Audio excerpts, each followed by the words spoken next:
Hello and welcome back to That Aged Well. This week I'm joined by John France and we are going to talk about the relationship between the popes of the 12th and 11th century and the Hohenstaufen dynasty. But before we begin, I want to announce that I do have a new microphone. You might see here that hopefully I will hope you hear the sound better and the quality hopefully will increase. And I want to begin of course, by asking you because you have recently written a new book that coming out soon about the French military military under the French monarchy. But before that, I wanted to ask, what is it about the popes and the Hohenstaufen? Because they really don't get along, as we will see in this episode. They really don't get along very well, do they? No, they don't. And really underlying it all is the very deep preoccupation with of the papacy, the popes, always want to control as much of Italy as possible. They couldn't create control of all of Italy. Their principality around Rome was much too small. And they were terrified of some great power arising in Italy which would compromise their independence. So the whole thing about the papacy is to retain, expand, and control the great duchy in the center of Italy and to resist anybody, and really anybody, who was prepared to threaten or who they thought was prepared to threaten it. And this susceptibility, this kind of anxiety of the popes to safeguard their own independence, is one of the great themes of Italian history in the Middle Ages and indeed beyond. So that's I want before we go into this, I feel like because we haven't discussed Barbarossa much on this podcast, I want to give a little bit background on Barbarossa and how he got the power. Because according to his recent biographer John B. Freed, he was not really supposed to be emperor, is my understanding, because he never learned Latin, which was the lingua franca of the Europe at the time. That was the international language that was spoken in the medieval court, and Barbarossa never learned Latin. So it's my understanding, according to his biographer, that he mentioned that he was never supposed to be emperor. Is there truth to this? Yes, he was. You have to realize that the crown of Germany was, if always in doubt in the 12th century, it was there was no very clearly established rule of the father being succeeded by the son. So that every time a German emperor died in the 12th century, there was doubt. And when Henry V died in 1125, the Hohenstaufen, to whom Frederick belonged, immediately tried to become elected. And they were bitterly contested by the Welf. So that when Conrad died in 1152, who was going to be king? It was up for grabs. And rather to everybody's surprise, the person who got the most electors on his side, rather like a modern election, was Frederick Barbarossa, who was important. He was a very important Duke of Swabia in the south. But he wasn't entirely expected to reign because he had plenty of enemies. But in the end, he won the election and he became emperor. And that was a great surprise to everybody. As King of Germany, he didn't have a lot of power. So he had to look elsewhere. Now, the kings of Germany were traditionally also kings of Italy. The Mm. long period of conflict in Italy had ruined their power in Italy, really. And Italy had become one of the most fascinating places in the world. It was a peninsula in which wealth was enormously concentrated in the north, in a very large scattering of cities. And those cities had come to enjoy their freedom.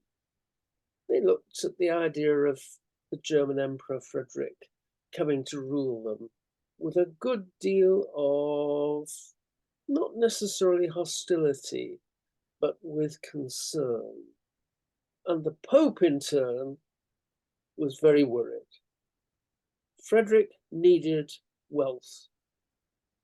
Frederick in South Germany needed wealth, and a natural place to expand and control was Italy, and he had a claim. So what you have is a collision of two forces. In the north, coming from Germany, the new dynasty of the Hohenstaufen, looking for greater wealth and power than they could ever achieve in Germany, where they had many rivals. In the south, in the center of Italy, the papacy, jealous of its independence, deeply worried. And in between are the cities of the Lombard Plain. I don't know how many people go to Italy. It's a lovely place to visit, but not many of them go to the Lombard Plain. And it was an immensely wealthy area. It's wealthy in terms of agriculture because it's rich and it's well watered and it has a lovely climate. So that's one reason for everybody coveting it. The second reason is even more interesting, and that is that the center of wealth in the medieval world is the Mediterranean. We tend to forget that. And virtually all Mediterranean trade is channeled to Northern Europe through Italy. So these cities not only enjoy really wealthy agriculture, but they also enjoy a vast trade, a trade in luxury commodities like silk and spices coming from the east. And the Hohenstaufen dynasty, in the person of Frederick I, sees that as an immense source of wealth which they can tap. You mentioned wealth, and of course, you mentioned that he had many enemies as well. So, what's the need for wealth to secure his power against the enemies that Frederick had?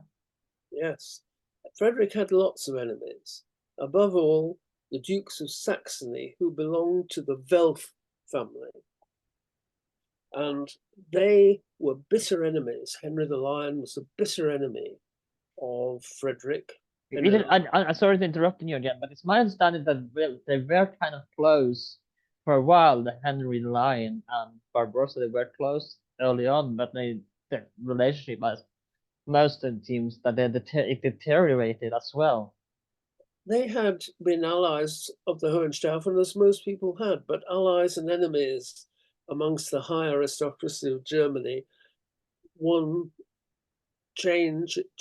There are changing alliances all the time. And Henry the Lion, with rule over Saxony, was extremely important and a powerful counterweight in Germany, especially in North Germany, to Frederick in the south. So Frederick had enemies, and those enemies tended to group around him, around Henry the Lion. So for Frederick, it was really imperative, if he was to be a real king and a real emperor, that he sees somewhere else beyond Germany. Because in Germany, he had recognized the rights of the dukes and of the great aristocracy. He had said to them in 1152, when he succeeded, look, chaps, I'm not going to try and reclaim any powers that you may have taken in the past from the monarchy.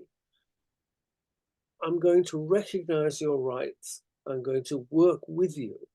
And that was the basis of his rule in Germany, a sort of consensual attempt at consensus to bring the other great aristocrats in line with him, not by force, but by persuasion and by friendship. And in that way, he would have a neutral background in Germany, positively helpful in some ways. He enjoyed the support of the German church, which was immensely wealthy. He could then create his own power base in South Germany, North Italy. So that was fundamentally his ambition. The cities were divided amongst themselves.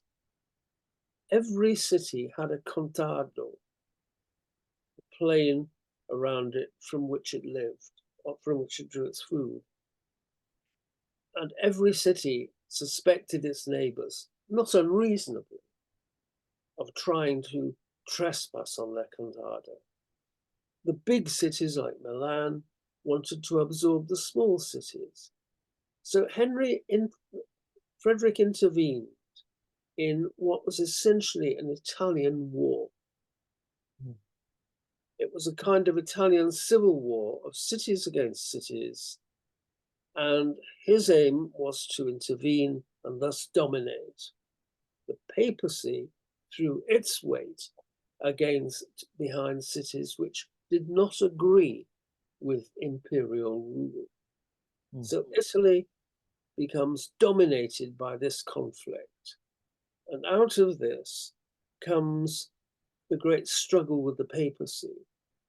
The election of Alexander III was, as so often with papal elections, doubtful.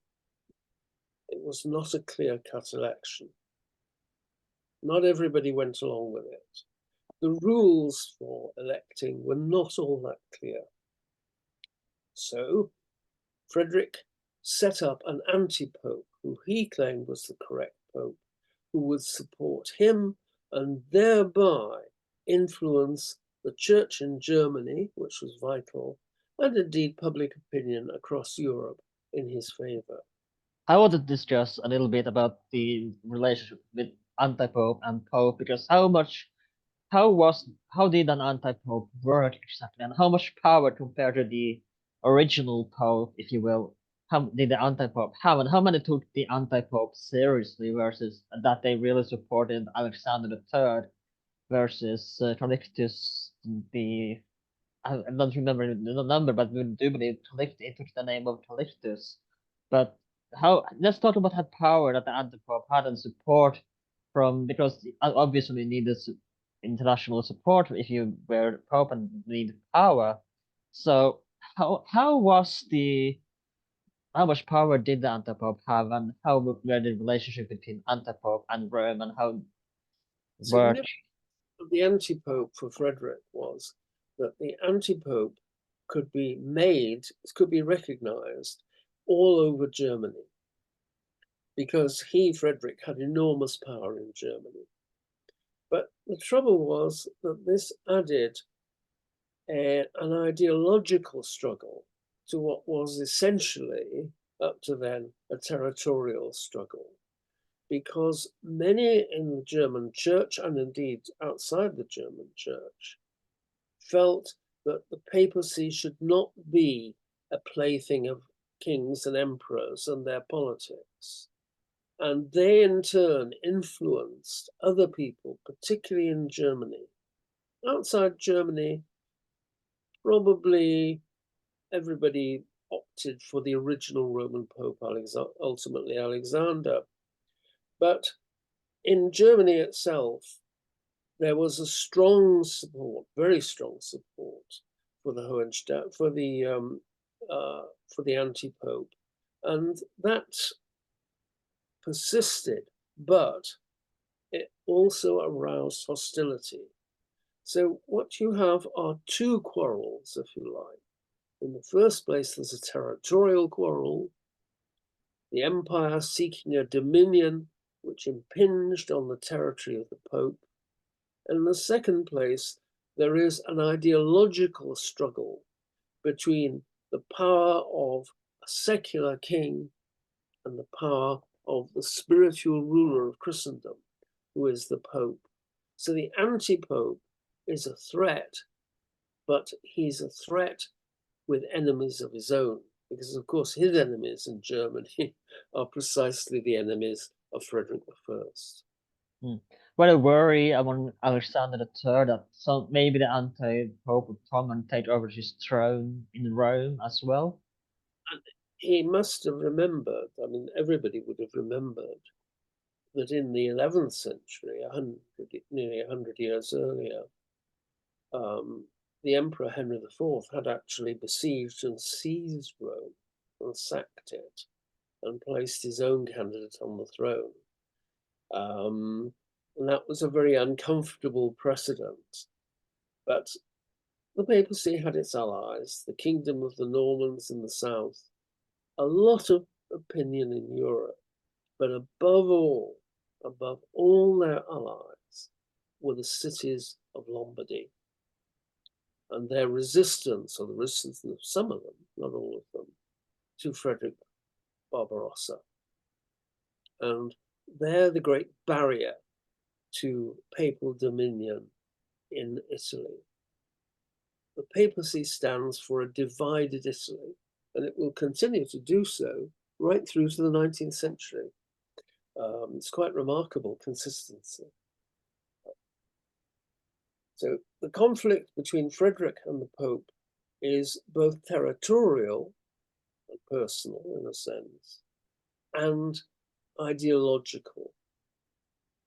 It's a double enmity which gives real bitterness. If I may, it's kind of like a modern love triangle, if you will. You have the anti-pope Frederick Barbarossa, and then Alexander the Third on the throne. So it's kind of like a modern, maybe without the love, but it's a kind of a modern drama with a triangle in it. Yes, and just to complicate things, I mean the popes that Barbarossa chose were people of very high reputation, which some more accepted popes in the past had not had. So Barbarossa was very shrewd, but in the end, the struggle in Germany, although he managed to control it and was never really under threat of being deposed, did weaken him a lot. Mm. And that struggle became entwined with the Italian struggle, which is why you have these two parties which form up in Italy. The Ghibellines, who support the Hohenstaufen and believe that their cities are best served by an imperial peace. And the Guelphs, who are the party of Henry, named after the family of Henry the Lion. Doesn't Henry the Lion at first support the anti-pope and then later switch sides? But ultimately he switches sides, and ultimately he turns against Frederick. He's at best neutral and at worst hostile to Frederick, who in the end deposes him, though that deposition is somewhat limited. It's more limited than it appears.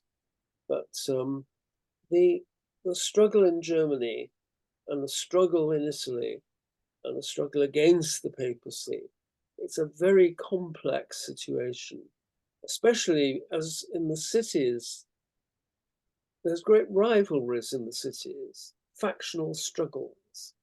And one party will say, we support the Pope, and the other party will immediately say, we support the Emperor. So that you get civil wars within cities. And those civil wars, the outcome of each of them produces who supports which where the city jumps in terms of support. Were the support for the empire in Rome itself, and if you had for those supporters, was it dangerous to support Barbarossa in the West, considering that that was the seat of Alexander as well? Was it dangerous to be a supporter for the empire in Rome? Yep, the supporters of the empire in Rome.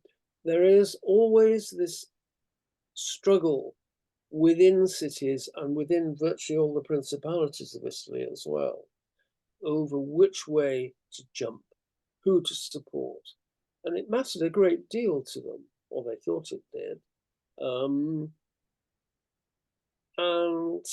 in the end, the conflict went in favor of the Guelphs, largely, I think, because Frederick lacked the resources to impose his will on northern Italy. The cities like Milan, above all, which opposed him, they believed that they saw their freedom as crucial. And they had enormous resources by medieval standards. Not only did they have food in their contado, etc., but they had actual cash. And Frederick was chronically short of cash. And if Frederick wanted an army in northern Italy, he had to bring it all the way over the Alps. I want to ask, was it the same as crossing the Alps in those days of Barbarossa as it was for Hannibal back in the Punic Wars? Was it more or less the same thing? It was probably just as difficult in both cases, yes, because roads were very poor. There were Roman roads across the Alps, but the passes are not easy passes, any of them. And Barbarossa often used the pass from Burgundy, actually, because he was also king of Burgundy, in order to get into Italy. There was an enormous strain to travel any distance. Remember that if you were going more than to a local town, you tended to make your will in the Middle Ages. Just moving along a highway was a threat to life. How do you feed an army on the march over the Alpine passes down into the plain? It's difficult to feed them. In the plain, it's much easier. But of course, there's another threat in the plain, a classic threat to German armies, and that's sickness. Mm. Barbarossa's army in front of Rome actually suffered from the plague and fell back because of it.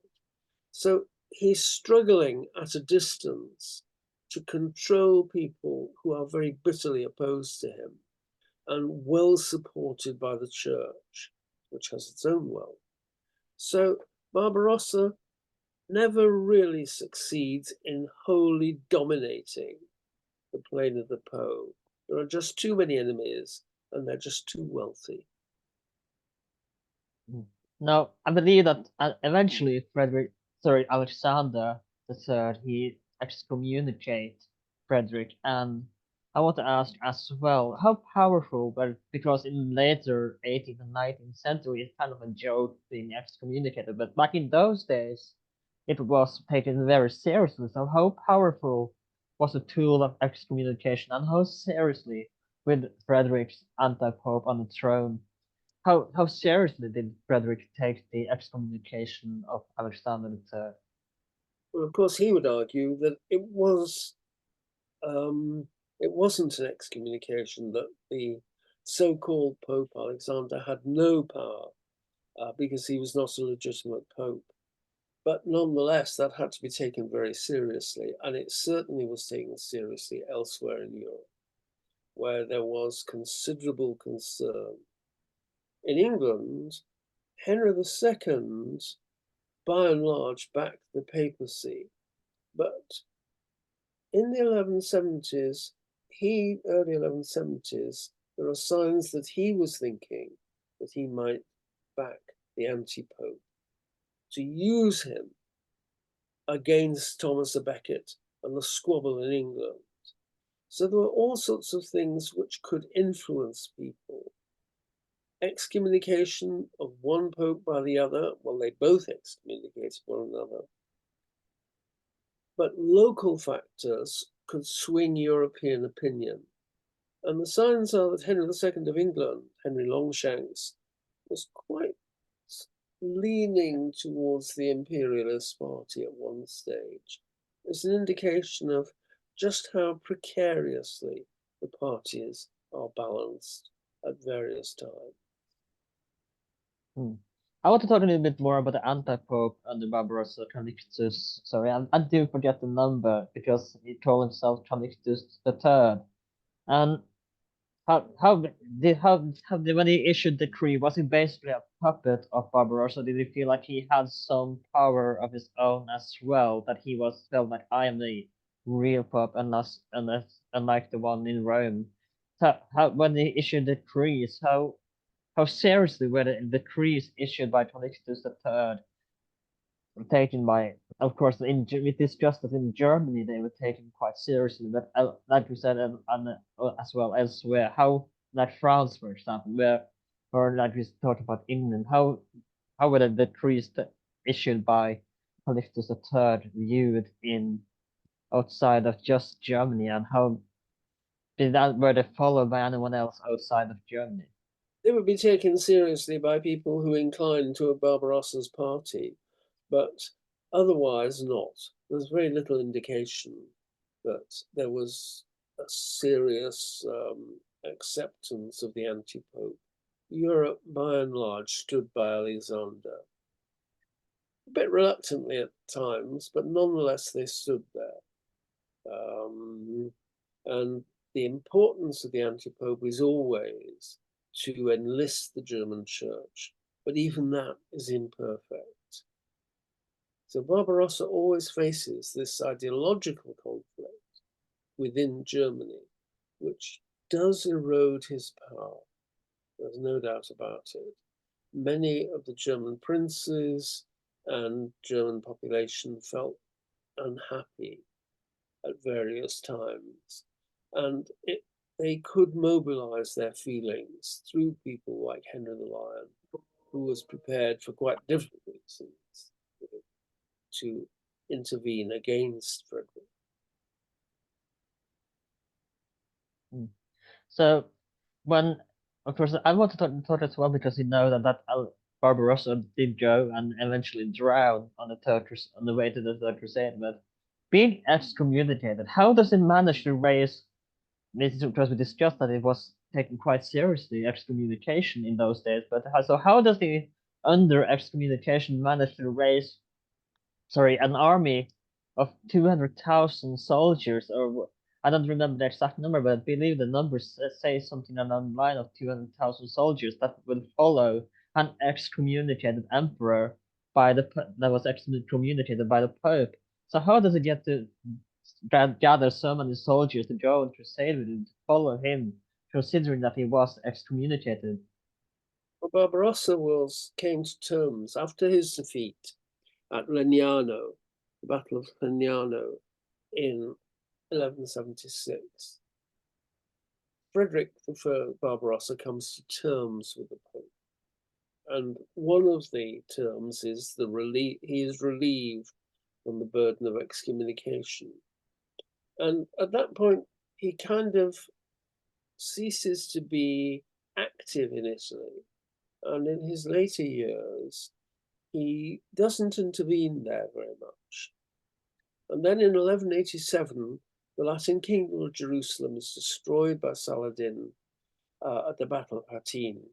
And a great shock goes through Europe, and Frederick Barbarossa takes the cross, and in fact, the first really to get to the east.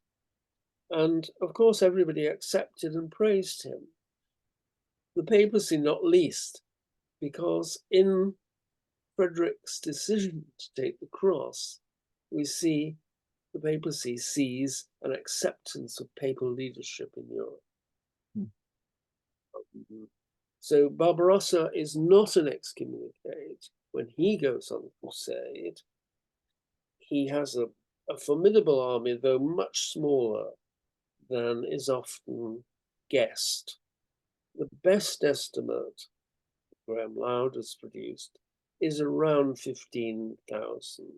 Because some sources, I do believe, say that it is 200,000. That is such a huge army. Very unlikely.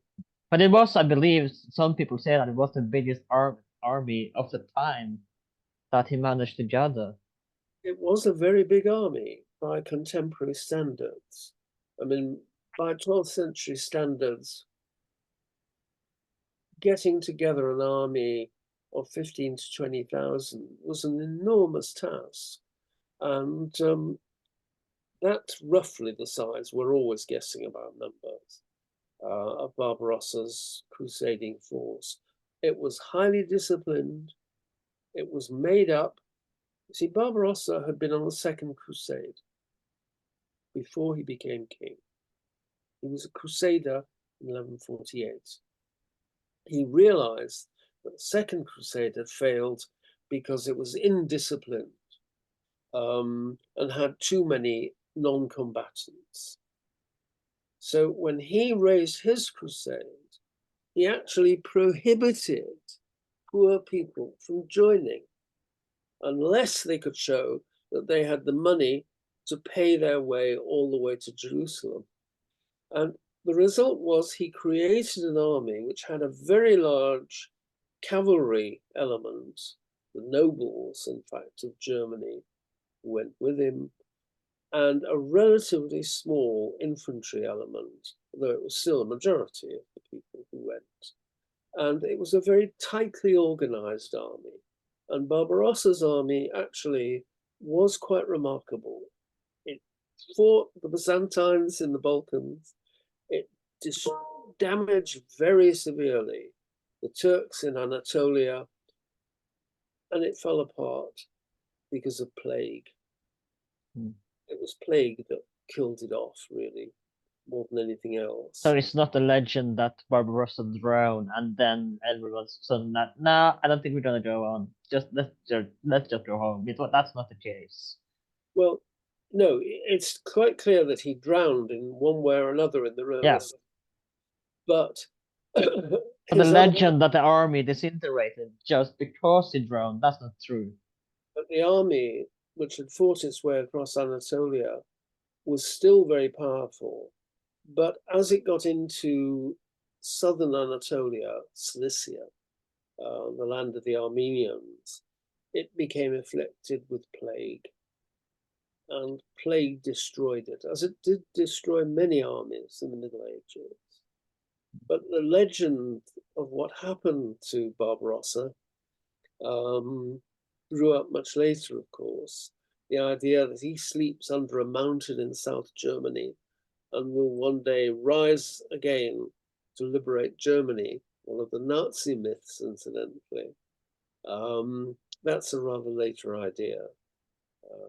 But Barbarossa was a formidable soldier in his own way, and he did very well on the crusade. And of course, that crusading fervor, his army, as it approached, became a nightmare for Saladin. And Saladin is trying to fight off a siege of Acre in the Holy Land. All the time, he's looking over his shoulder northwards, fearful that the Germans were coming.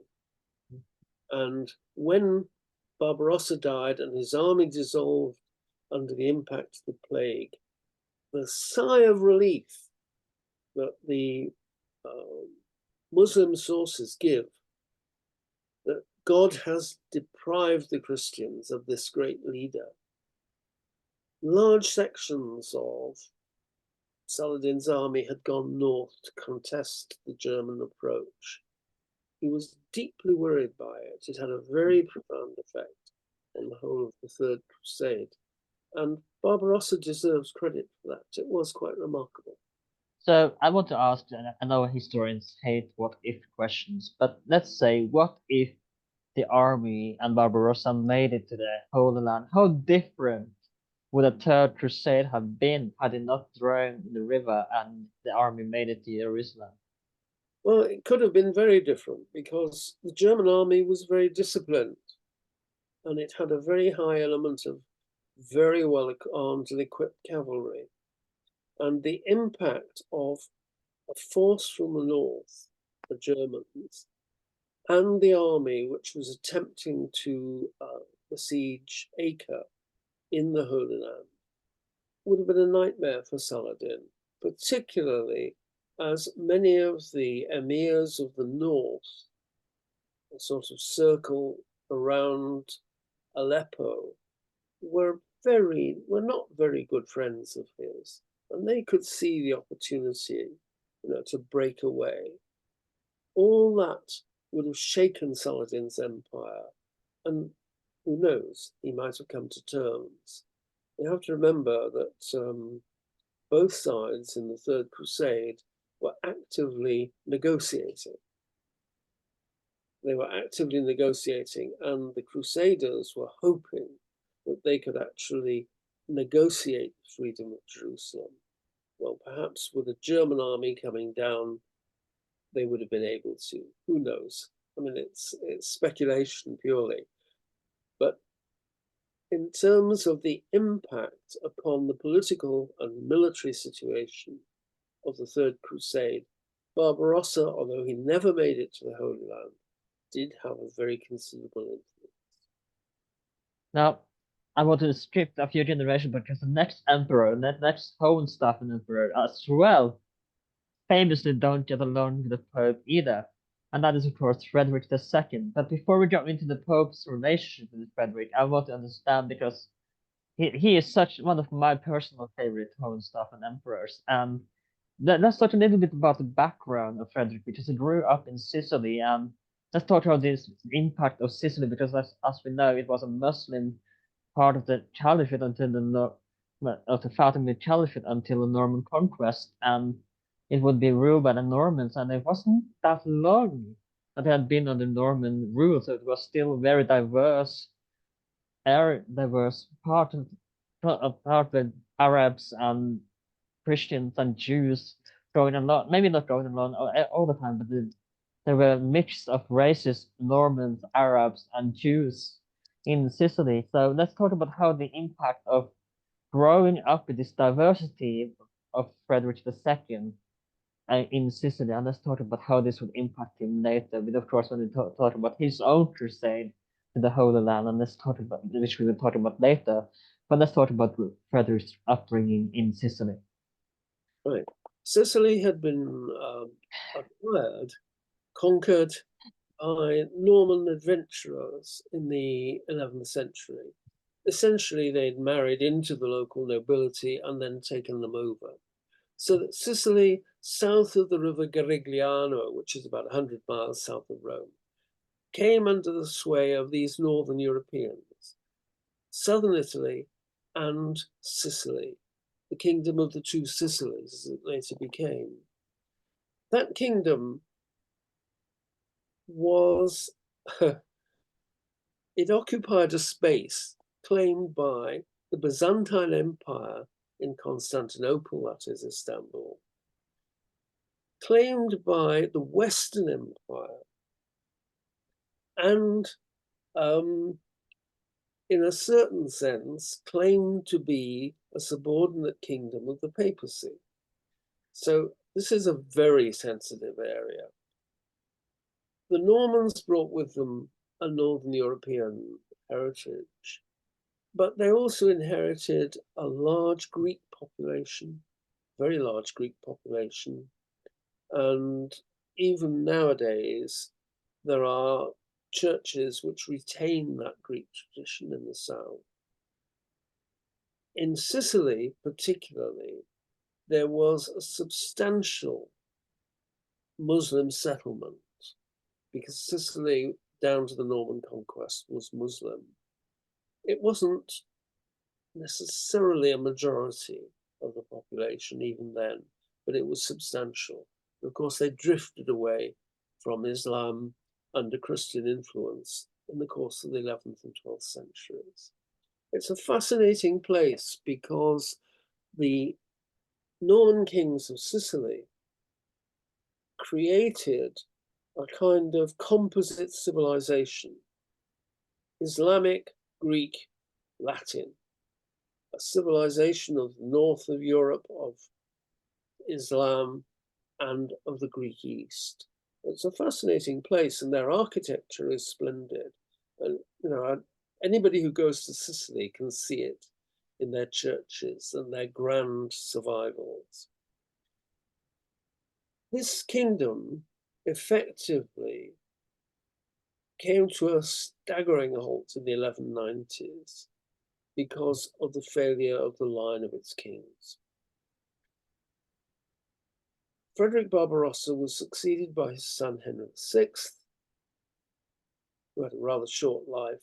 Henry VI married the heiress to the throne of Sicily, of the two Sicilies, Constance, the assumption was, because she was quite elderly, i.e. in her 30s, she would never have a child. But at the age of 40, which is astonishing, she produced an heir to Henry VI, the heir, the child, Frederick II, as he's later known, Frederick of Stupor Mundi, the wonder of the world. He was born in 1194. So many rumors swept around Sicily and Italy and Germany about her pregnancy.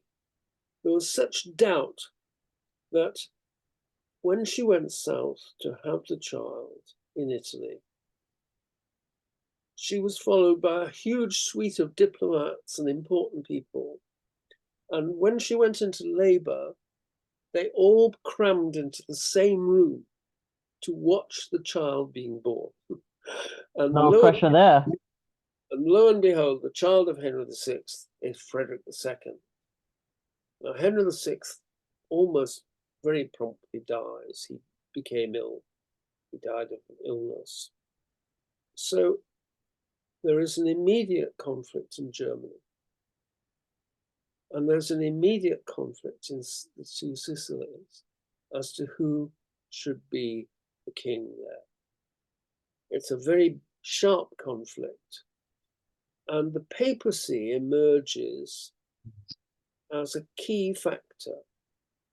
Pope Innocent III claims to be the ward of the young Frederick. And the papacy disliked the Hohenstaufen. Frederick, Barbarossa, and Henry VI have been very domineering. And they wanted to make sure that the King of Sicily would never be the same person as the Emperor of Germany. This proved, in the end, very difficult. And Innocent III, ultimately, in the chaos of Italy, backs Frederick, the young Frederick, as king, not only of Sicily, though he has to promise to give that up, but also of Germany. So that emerging out of several rather complex wars, around about the year 1212, the German nobility and church are persuaded to opt for Frederick II of Hohenstaufen as king and therefore ultimately emperor. And he's allowed to retain Sicily. So that the nightmare of the papacy, the nightmare which has pursued it for centuries, has now come about. That Frederick is not the child of the church. He's a brilliant young man, very able and very ambitious. And like any other king, he's looking for power. In Germany, the minority rule has ruined Hohenstaufen power. In northern Italy, the cities are divided, but he has great wealth in the south. And he proves to be a brilliant organizer. And by the constitutions of Melfi, really, of 1223, he reforms the kingdom, makes himself an absolute monarch, has a brilliant court, is one of the most astonishingly cultivated rulers in Europe, and is also very, very orthodox. Great, he never creates an antipope. His dispute with the papacy is the same old dispute. The papacy is paranoid about domination from the south or the north, and fears this kind of pincer movement in the Italian peninsula. And in the end, Frederick is not prepared to sacrifice either of his titles. And to make matters worse, a lot of the cities of the Lombard plain, fed up of the dominion of Milan and the threat of constant warfare, turn to him for support. So Frederick becomes a real menace to the papacy. Now, I do believe, as sorry for interrupting you again, but I do believe as well, because like we talked about, there was quite a diverse community in Sicily. He was surrounded by Arabs and Jews and Christians, among other things. So I do believe there was a rumor as well that actually, because he enjoyed the Islamic prayer so much, as we will later see when he is in Jerusalem, there was, I do believe, rumors as well that he was really a Muslim, that he converted to Islam as well, and that so there were rumors spread around as well because of this, because diversity in those times was not, it's not the same as we praise diversity today. It was, diversity was frowned upon in those days. And if you were surrounded by other infidels, if you will, you were just as bad as one yourself. You must realize that the papacy was a great spreader of gossip and lies. It had the So pretty facility much like the sun, in other words. to do this because it communicated across the whole of Europe. There's no evidence at all that Frederick was anything but a very Orthodox Christian. One thing that really shows this is that when he discovered there were heretics in his realms, he pursued them ruthlessly in Germany and in Italy and in Sicily. He was an Orthodox man in the religious sense, but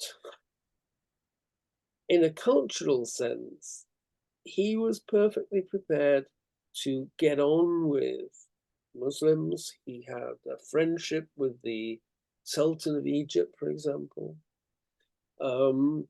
He cultivated the diversity of culture in the Kingdom of the Two Sicilies very happily. He himself is said to have written, there is a treatise on falconry, which is attributed to Frederick, of all things. And falconry, of course, was an art especially associated with the Arabs, though it was popular across Europe. He was a very exotic figure in some ways, may well have spoken languages which were not known in the rest of Europe. And it was easy to make up stories about him. But those stories, by and large, are, by and large lies, actually. He nonetheless thrived on this, and he acquired, the famous title Stupor Mundi, the wonder of the world, because not only was he a great emperor and a military leader, all the conventional things, he was also a highly sophisticated and civilized person. And this was a new kind of king to Europe, and therefore he stood out as somebody very strange and exotic, and at the same time, somebody who were regarded as a bit suspect. And the papacy thrived on that and spread stories, or at least papal supporters did, even if the Pope didn't directly lie. But his great problem in the early part of his reign was the crusade. When he was crowned King of Germany, he took the cross in gratitude, he said, and as a sign of his faith in God. As again, sorry to interrupt you, but there again, it's my understanding as well that the Pope, of course, as we said, they spread rumors, but he was planning to give him an ultimatum where he had so many days to prepare and go on this crusade, and if not, he would be excommunicated. So I do believe that really when he went on the crusade, it was under excommunication. Isn't that right? Yes, and it's a complicated story. Frederick took the cross after his coronation in Germany and promised to go on crusade. That taking of the cross coincided with the great movement we call the Fifth Crusade. And the Fifth Crusade conquered Damietta in Egypt and was threatening Cairo itself. Frederick promised and repeated his promise several times that he'd go on crusade, but never did. And the failure of the Fifth Crusade was, in many quarters, blamed on the failure of Frederick to fulfill his promise and go to the east. So the papacy had, as it were, a handle on Frederick by 1220 with the failure of the Fifth Crusade. He therefore had to give a high priority to crusading, but he also had to reorganize his realms, which had been considerably shattered by succession disputes. And in the end, it wasn't really till the late 1220s that he was free to go on crusade. And at the last minute, as his fleet gathered, he fell ill again. And this time the papacy excommunicated him for his failure to fulfill his oath to go on crusade. Now, by that time, the papacy was beginning to see Frederick as a real threat, as a man who was interfering in the affairs of the North Italian cities, who was threatening the papacy, they thought, the independence of the papacy in central Italy. So that the issue of the crusade gets caught up with the tensions with the papacy, and he's excommunicated. He goes off on crusade anyway. And again, and I want to ask as well, but I don't know, why did Frederick, as his grandfather did, set up an anti-pope instead, like us, screw you, I'm gonna set up an anti-pope. Why didn't Frederick do this, go the same route that Barbarossa did? Well, by with the failure of the Third Crusade, going on crusade became a kind of expectation, and it became I mean with the excommunication and everything. Why did he not choose like the, Barbarossa? the excommunication of Frederick was very important in a way, because when he got to the Holy Land, the religious orders and people who didn't like him generally were perfectly prepared to act against him. His great strength was that he was a diplomat. He'd long established contact with the Sultan of Egypt, and he knew that the Ayyubid family, which ruled in the Middle East, was divided, and he played them off. So that although he had a relatively small army, he had a big bargaining chip in this rivalry between the Ayyubids of Damascus and Aleppo on the one hand, and the Egyptians on the other. And he played them off. And what he achieved was the surrender back to Christian hands for 10 years, 12 years, of Jerusalem. But despite this, he was reviled by the papacy, hated by many of the people in the Holy Land, because he was an excommunicate. Personally, to me, that's one of the things I admire about Frederick, that he actually managed to get Jerusalem through diplomacy and without shedding blood. And it's ironic that the papacy, of all things that preaches Christianity, hated that it seemed to me that they wanted him to kill some Muslims instead of that wanted bloodshed instead of just diplomacy and handing over without spilling an inch of blood. It seemed like they actually wanted him to like go kill a few Muslims and then take Jerusalem by force. That seemed to be what they really wanted. It scandalized Europe. Europe didn't really know what to make of this. On the one hand, they got Jerusalem back for Christianity. On the other hand, the man who'd done it was an excommunicate. I think sophisticated leading people understood very clearly that the reason why he was an excommunicate was nothing to do with crusading fundamentally. They knew that this was a product of the rivalry with the Pope. But Most people wouldn't have realized that, and it was something of a shock. You have to realize that up to the Third Crusade, nobody negotiated. It was only with the Third Crusade that negotiation with the enemy began. The Fifth Crusade, the Fourth Crusade had gone elsewhere. The Fifth Crusade had gone to Egypt, and it had negotiated. Frederick negotiated, but much more successfully. But it still seemed a very bizarre thing to do. And it still seemed very strange, I think, to most Europeans. And it added to the exoticism of Frederick. And in addition to that, most of the kings of Europe were very doubtful about the threat to his kingship, which the papacy was increasingly offering. I mean, looking at it from the English point of view, Henry III, the child of King John, could he be deposed if he offended the papacy? Well, it's a difficult one, isn't it? Any king would have to hesitate at supporting a papacy which deposed what they regarded as a legitimate ruler. So the challenge which Frederick offered to the papacy was really very formidable.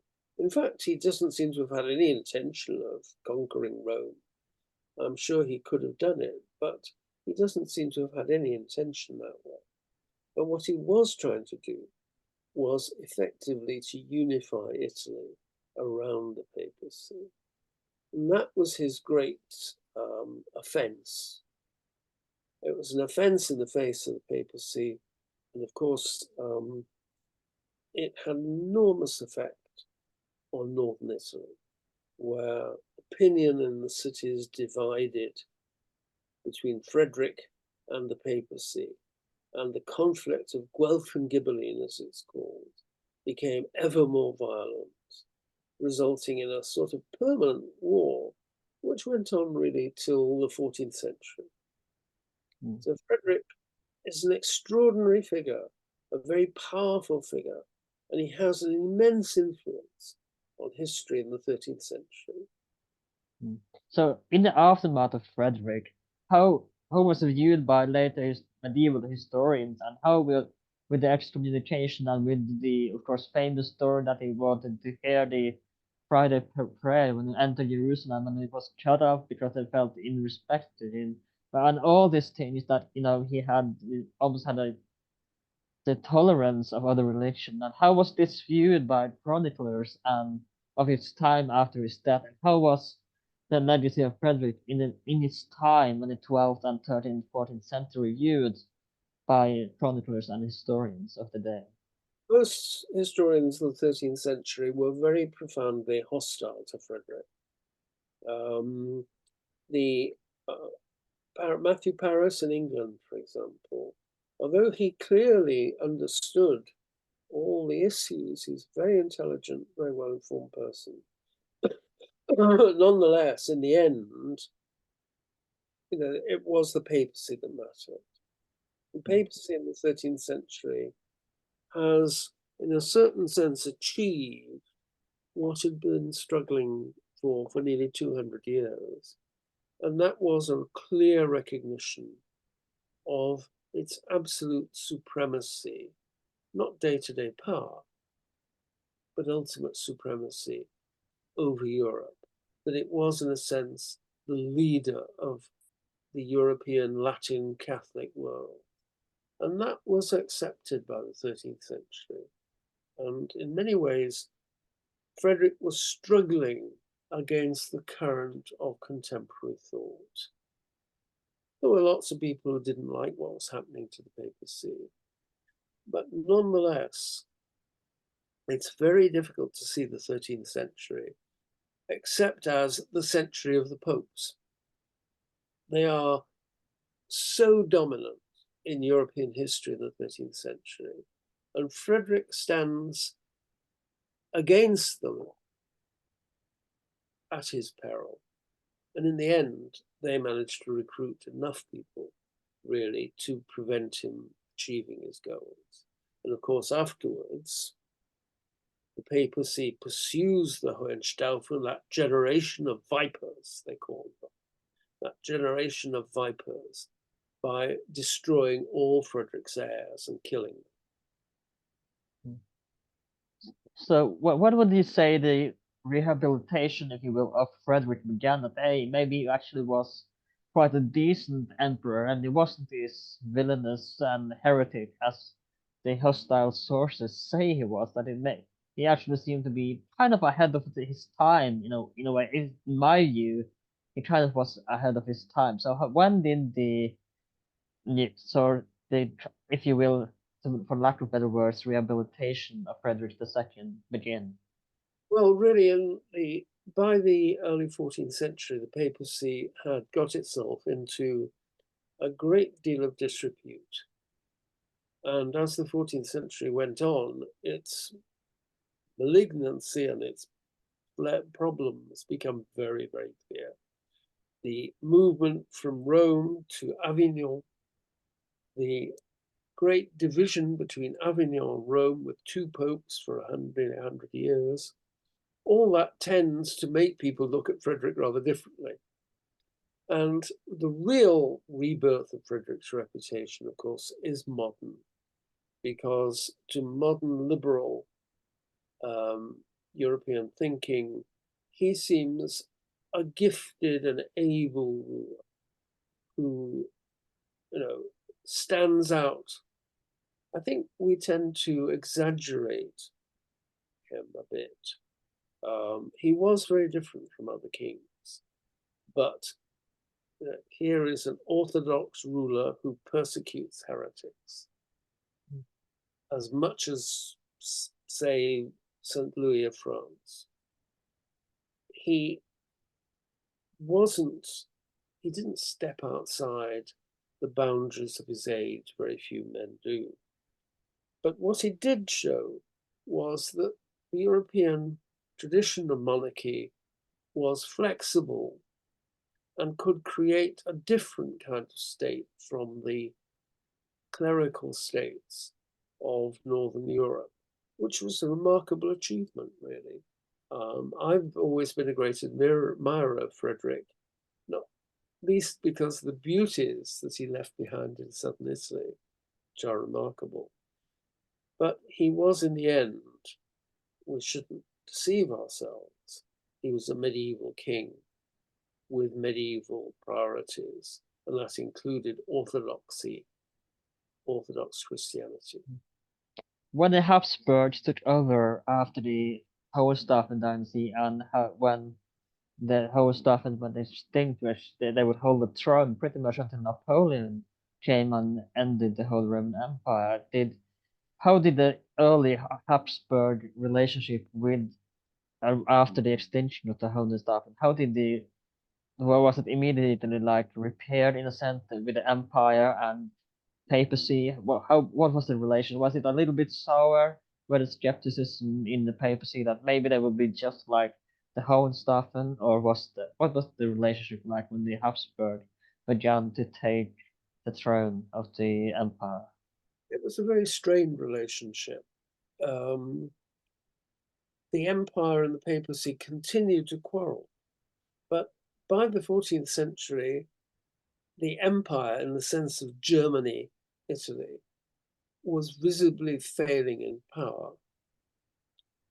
And by the early 14th century, the papacy was falling into disrepute as a result of its own division.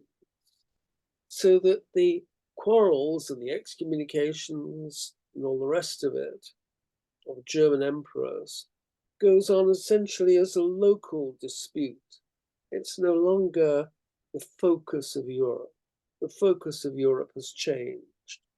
And in the 14th century, the focus of Europe is on the great conflict of England and France. It's no longer the papacy is a marginal factor in that, quite an important factor diplomatically, but nonetheless, it doesn't have the same weight and it doesn't have the same involvement that the papacy of the 12th and 13th centuries had. The papacy and the empire are no longer the center of European development and conflict. That's shifted elsewhere, and the papacy is playing a much less notable role. I think we're gonna end it up there. Before we go, when you mentioned your book in the beginning about the monarchy in France and the military history of the French monarchy, when is the book coming out, and when can people expect to pre-order if they will, or if they want to read about the French military history? Sorry, there was a blur in the. When is your book on French military history, and what is it called, and when is it coming out?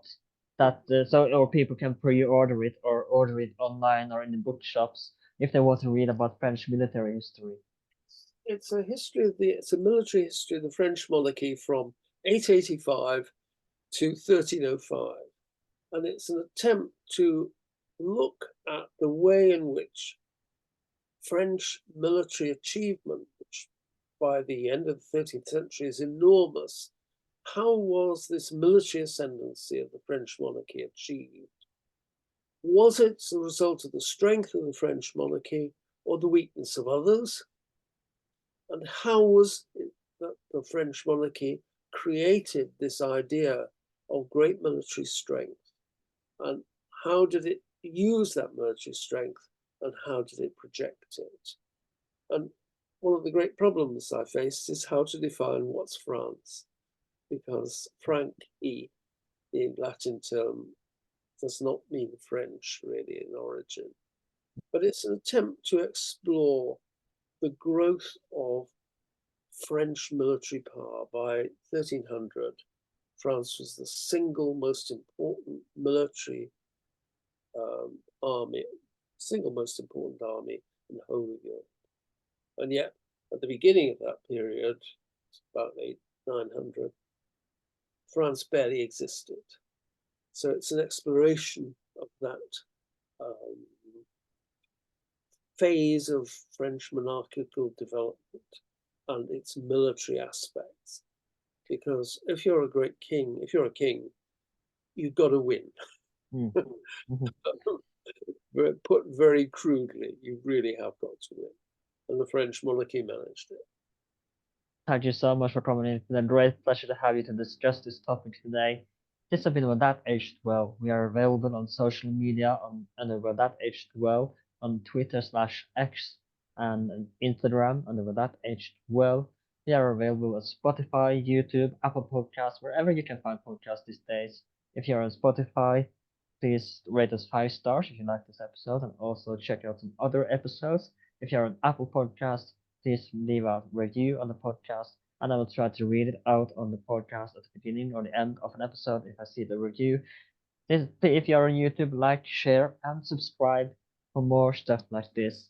My name is Alan. This has been About That Aged Well. I do hope you hear a clear difference. I'm sorry if I may have slurred it today, and apologize. But I hope the new microphone really shows a difference of the quality of the podcast. Thank you so much for coming on the podcast. This has been About That Aged Well. I'll see you next time.